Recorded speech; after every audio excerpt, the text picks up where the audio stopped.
Merci. Donc je vais vous parler de la façon dont le travail déborde sur le hors-travail. D'une part, comment il s'étend au-delà de sa durée théorique, légale, ou même de ce qui peut paraître sa durée pratique à propos du temps de travail. Dans une deuxième partie, j'essaierai de voir comment le travail va chercher des ressources dans le hors-travail à propos d'un exemple qui est celui de l'informatique des utilisateurs standards, c'est-à-dire pas des gens qui fabriquent Linux et Apache dont on a parlé hier, mais des utilisateurs comme vous et moi. Et je terminerai par quelques interrogations sur les évolutions. Ce que je vais essayer de vous montrer, c'est que ces problèmes de rapport entre travail et hors travail sont des problèmes qui ne concernent pas simplement un individu affronté à la limite entre son travail et son hors travail, mais que pour les comprendre, il faut se placer dans un cadre un petit peu plus collectif. À propos du temps de travail, donc, premier point que je vais essayer d'aborder, c'est le fait que le temps de travail n'a pas seulement une étendue, il a aussi une forme, et que selon cette forme, il déborde plus ou moins. Ensuite, qu'il n'a pas seulement une forme, il a aussi un contenu, et que ce contenu va faire qu'il va plus ou moins déborder sur le hors-travail. Et puis enfin, que cette question de temps de travail n'est pas seulement un fait individuel. Alors bien sûr, le temps de travail, c'est un fait collectif dans l'entreprise, mais c'est aussi un fait qui a des aspects collectifs hors de l'entreprise. On a la chance en France d'avoir eu une expérience sur le temps de travail, qui est la réduction du temps de travail, les lois sur les 35 heures. C'est doublement une chance, d'abord parce que quand même, pour la majorité des personnes concernées, ça s'est traduit par un sentiment d'amélioration de leur vie quotidienne, mais aussi parce qu'on a pu voir les raisons qui ont fait que, pour certains, ça ne s'est pas du tout traduit par un sentiment d'amélioration, mais par un sentiment de détérioration. Et c'est très directement lié à la forme du temps de travail qui en est résulté. Lorsqu'on a eu un temps de travail morcelé, une RTT qui ne s'est pas faite sous la forme de journée ou de demi-journée, mais de petites plages de temps, surtout lorsque ces petites plages se sont faites d'une façon plus aléatoire, surtout lorsque la visibilité et la prévisibilité des horaires de travail s'est détériorée à l'occasion de cette réduction du temps de travail, alors à ce moment-là, il en est résulté une détérioration de la vie quotidienne rapportée par les personnes concernées, et par conséquent, bien que en étendue le temps de travail se soit restreint, la forme qu'il a pris a fait qu'il a davantage débordé sur le temps du hors-travail.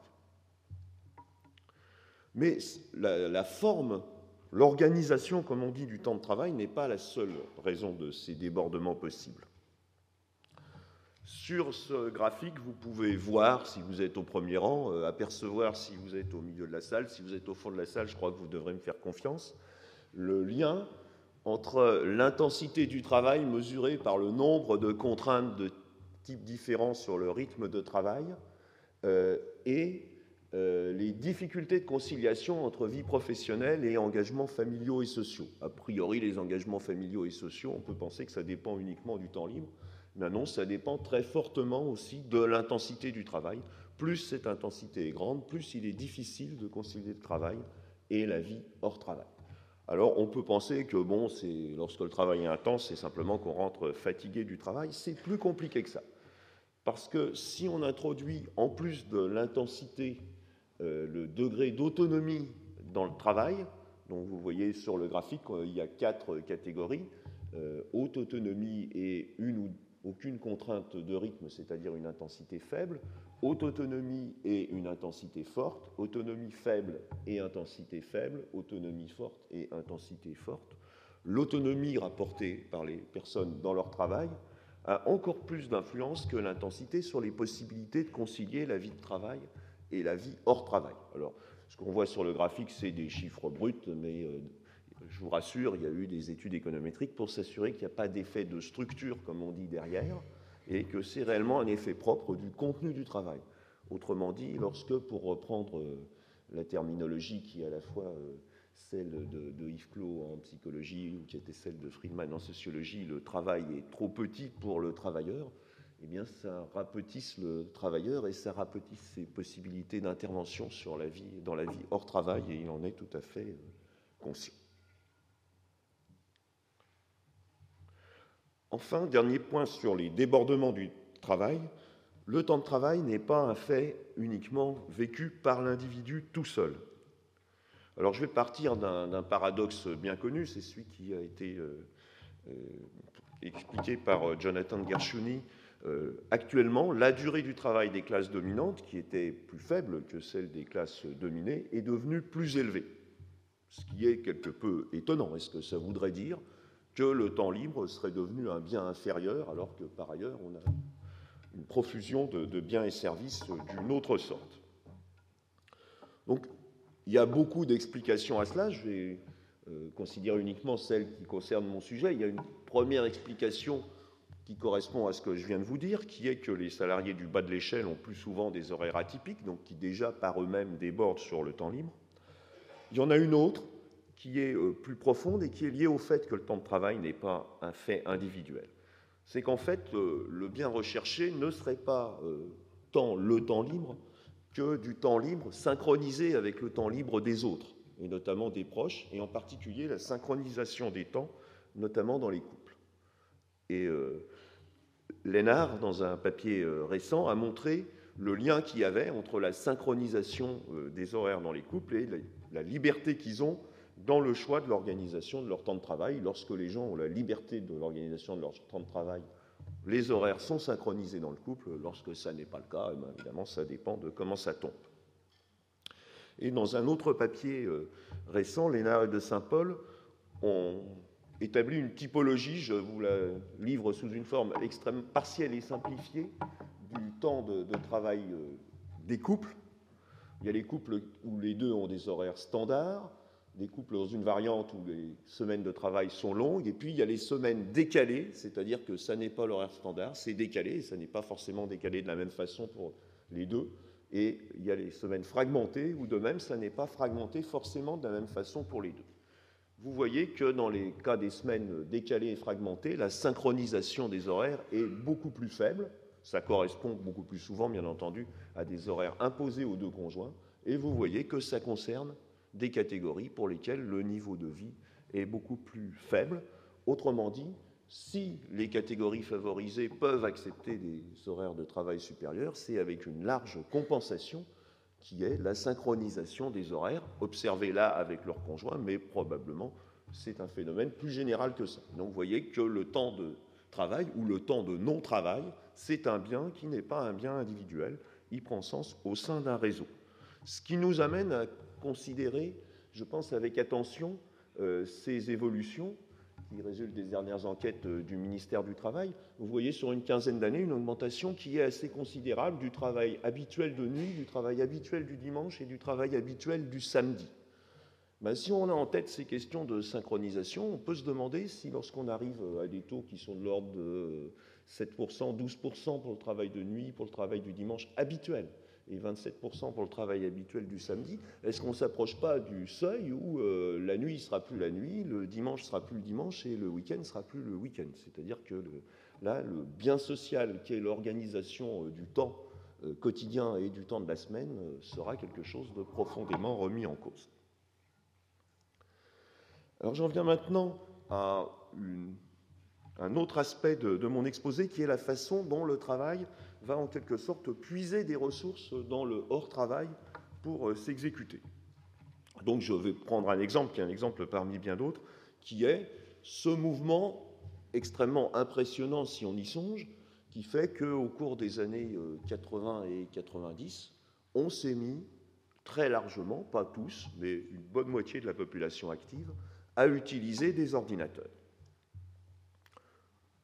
Comment on a fait ça? Est-ce que ça rentre dans le modèle standard de l'économie, qui est qu'on forme du capital humain? Alors on le forme en partie hors du travail. De ce point de vue, ce que je vous dis n'a absolument rien d'original, c'est la formation initiale et continue. On le forme aussi dans le travail, par l'expérience, et puis avec ce capital humain, on travaille.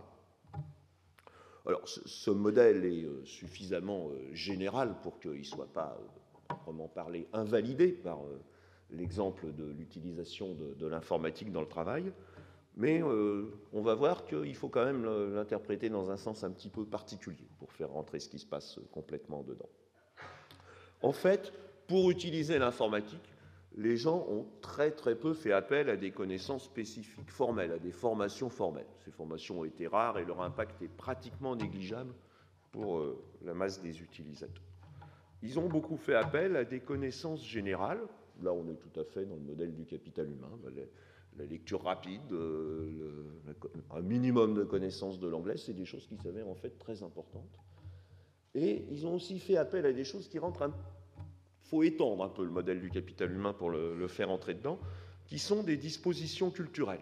Le goût de l'apprentissage autodidacte, c'est très inégalement partagé. Il y a aussi la croyance en la science sur la technique. Si vous pensez que l'informatique, c'est beau, eh ben, vous arrivez à de meilleurs résultats. Il y a aussi la croyance dans les effets de la science et de la technique. Si vous pensez que maîtriser l'informatique, ça va booster votre carrière, vous arrivez à de meilleurs résultats aussi. Il y a aussi la confusion entre la science et la technique. Si vous pensez que votre informatique d'utilisateur, c'est la science avec un grand S, ça vous motive davantage que si vous regardez ça un peu de haut.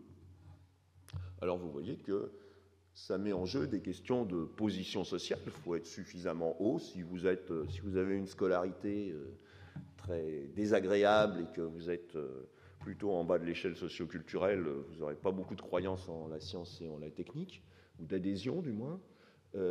Si vous êtes trop haut, vous allez considérer que bon, c'est pas tout à fait non plus digne de vous, en tout cas que ça vous apportera rien.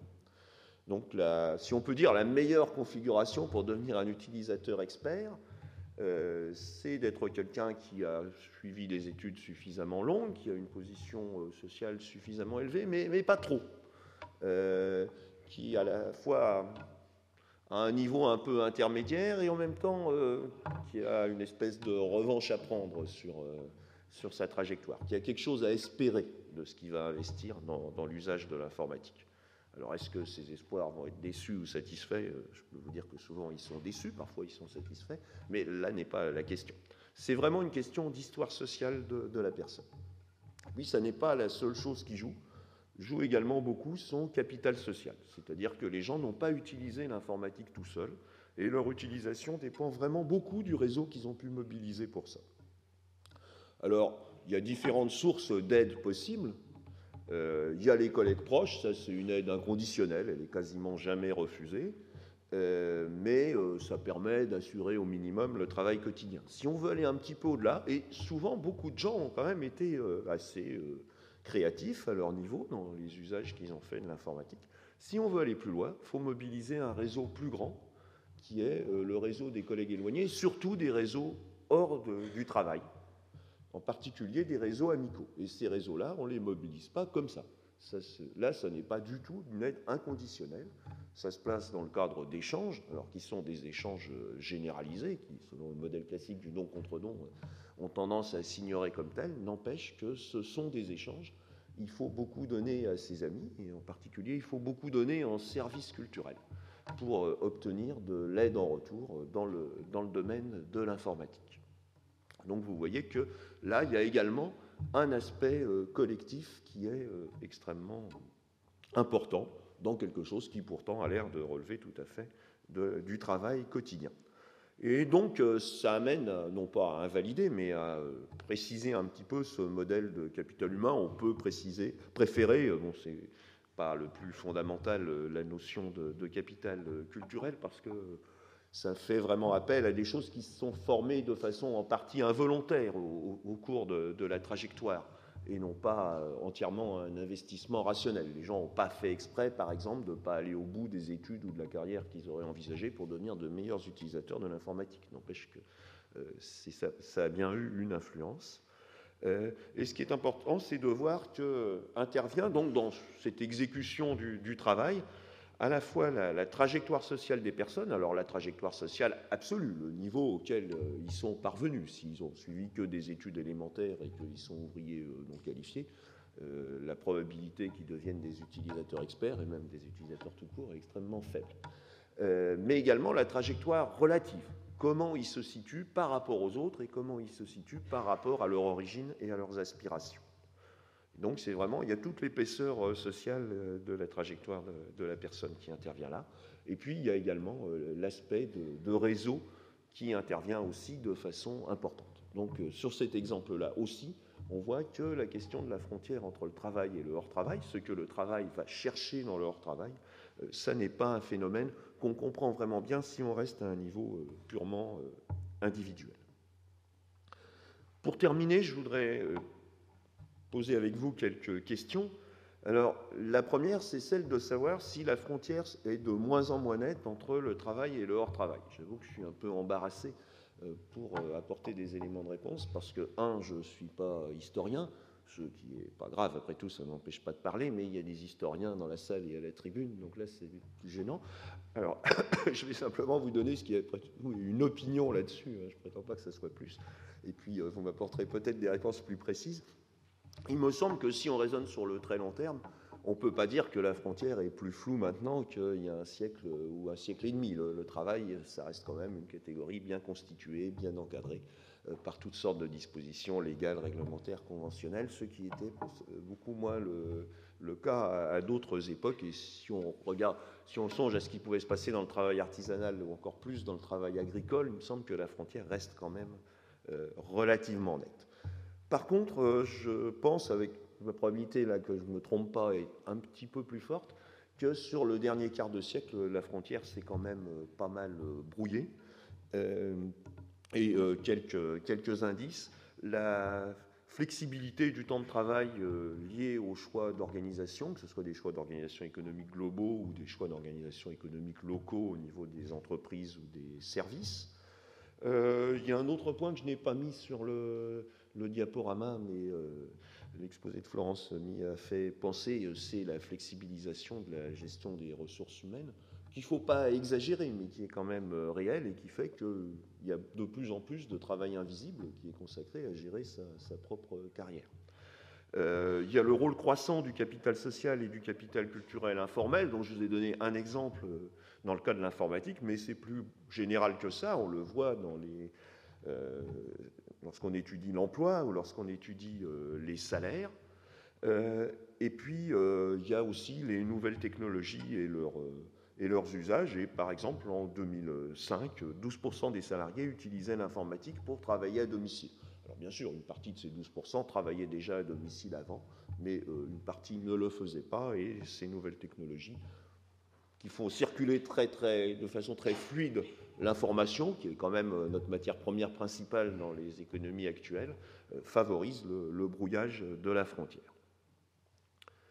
Et puis il y a aussi, je pense, le nouvel esprit du capitalisme. Je n'ai pas le temps de m'étendre là-dessus, mais je pense que les projets et les réseaux, c'est quelque chose qui n'a pas de raison de se limiter à un univers défini comme un univers de travail, et que ceci qui est plus qu'une idéologie, qui est une idéologie qui se traduit aussi dans des modes d'organisation pratiques et de nature à brouiller la frontière entre travail et hors travail. Face à ce brouillage, il y a des effets pervers de ce qui se passe. C'est-à-dire qu'au fond, moi j'ai essayé de vous convaincre que la frontière de travail hors travail, ce n'était pas quelque chose d'individuel, mais c'est quand même très largement géré comme ça. Deux exemples d'effets pervers. Le premier, je l'ai déjà évoqué, c'est les laissés pour compte des 35 heures. Il y a énormément d'études qui nous montrent d'une part que les 35 heures, ça a été bénéfique pour la très grande majorité des travailleurs, et d'autre part, ça a été assez catastrophique pour d'autres. Ces autres ne sont pas distribués au hasard. Ce sont ceux qui, pour des raisons économiques, des raisons sociales et des raisons politiques, n'ont pas eu de représentation collective suffisante. Donc dans certains segments de la main-d'œuvre, et également même dans les entreprises où on a négocié, les gens qui n'étaient pas bien représentés par les syndicats se sont retrouvés parmi ces laissés pour compte. Dans la vie quotidienne, c'est dégradé. Il y a un autre point qui est la question, c'est un autre exemple, mais on peut en trouver d'autres, qui est la façon dont sont traitées les questions de genre au travail. Alors j'ai laissé prudemment en blanc parce que je fais partie, comme vous l'avez remarqué, d'une minorité à cette tribune. C'est sans doute un hasard, mais à toutes les sessions à la tribune, il y a au moins une moitié d'hommes et en général une large majorité, sauf lorsqu'il est question du hors-travail. Donc ce qui vous prouve que la division des rôles sexuels à la vie dure, même parmi nous, encore plus dans le reste de la société. Et on a quand même des choses étranges, qui est que les gens nous disent, et nous disent de plus en plus, on voudrait un partage des tâches plus égalitaire dans le couple, dans la famille, etc. On constate dans les enquêtes emploi du temps que ce n'est pas trop le cas. Alors on peut dire, ben, les gens ils sont hypocrites, ils prétendent qu'ils veulent faire des choses, et puis en fait non. Mais c'est pas, bon, sans doute un peu, mais c'est pas la seule raison, parce que par ailleurs, ben, vous avez peut-être lu ou entendu ça récemment, il y a une enquête de l'adresse sur qu'est-ce qui se passe quand il y a un enfant malade, qui nous montre bien que les entreprises considèrent que c'est normal que la mère s'absente, mais c'est pas du tout normal que ce soit le père, que les instits appellent la mère et non pas le père, etc. Alors, bon, vous avez d'un côté des gens qui peut-être voudraient un partage du temps de travail et du temps de vie familiale plus égalitaire entre l'homme et la femme, mais qui sont face à des entreprises dans lesquelles c'est pas organisé comme ça. Et puis vous avez aussi des entreprises qui, de leur côté, peuvent pas décider unilatéralement qu'on ne va pas utiliser cette division du travail et donc l'offre de travail que les gens proposent en conséquence, parce qu'il faudrait se coordonner entre l'entreprise qui emploie l'homme et l'entreprise qui emploie la femme. Et donc chacun de son côté, ni les travailleurs ni les entreprises, ne peut tout seul changer quoi que ce soit. Donc on est dans une situation de blocage qui n'est pas une situation d'optimalité. Parce que la gestion individuelle de la frontière travail hors travail ne peut pas dépasser ce blocage. Et pour conclure, deux petites questions. La première résulte directement de ce constat, c'est quelle régulation pour la frontière entre travail et hors travail. Alors bien sûr, il y a des tas de régulations, il y a des lois, il y a des règlements, il y a des conventions, il y a toutes sortes de choses. Manifestement, ça ne suffit pas. Donc, quelle nouvelle régulation inventer dans un nouveau contexte? Et puis, deuxième point, puisque c'est le sujet de ce colloque, j'ai essayé de vous montrer que les personnes sont au travail et sont hors travail avec toute une histoire sociale et aussi avec des caractéristiques collectives. Le genre en est un exemple. Et donc, comment le métier peut-il, ou va-t-il, parce que je pense qu'il le peut, mais que ça ne va pas de soi, intégrer la diversité de ces histoires sociales et les dimensions collectives, telles que le genre, et il y en a bien entendu d'autres. Je vous remercie.